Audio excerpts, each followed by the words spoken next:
जे हमार रहल हमार ना भइल, जे हमार रहल हमार ना भइल, सपना सपने रह गइल सकार ना भइल।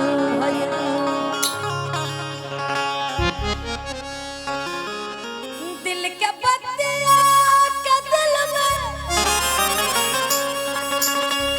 दबाला ये बाबू, डूबे वाला के केहू खेवन हार ना भइल।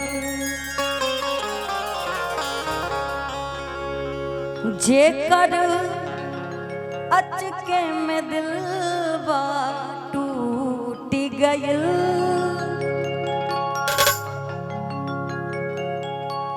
जेकर अचके में दिलवा टूट गइल, ओकर जियते जिंदगिया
बनल, केहू खातिर सिंगरवे कटार बनल।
टूटल त कवने खता नाही तोहर के पता ना हमके पता।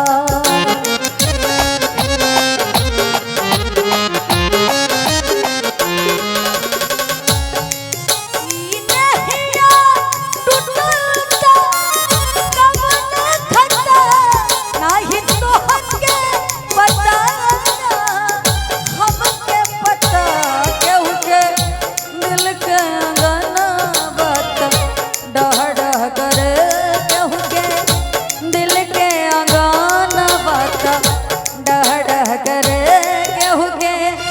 सगरी उमेरिया अनहद देवा केहू के सगरी उमेरिया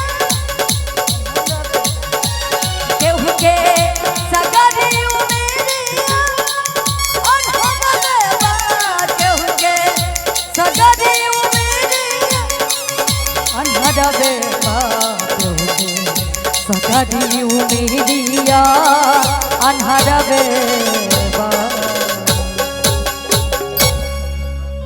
हमारे लिए इन लोगों के लिए एक जोरदार ताली हो जाए आप सभी की तरफ से, क्योंकि कभी कभी गाते बजाते अगर कुछ गलत चूस हो जाता है तो जान लीजिए सिंगर को तो निभाना ही पड़ता है ना भैया। इसी पे एक लाइन बड़ी अच्छी पवन सिंह की सेम धुन पे थी, माही मनीषा जी को देखने के लिए इतनी भीड़ हुई है। एक बस 2 लाइन का मैं गाऊंगी। एक बच्चा खो गया है, अच्छा, जो कि बबलू जी LIC एजेंट है, उनका भगना है, अभिषेक नाम है, उम्र 7 साल है। ये बच्चा अगर किन्हीं को मिले तो आप मंच तक पहुंचा दें। वाह, पता नहीं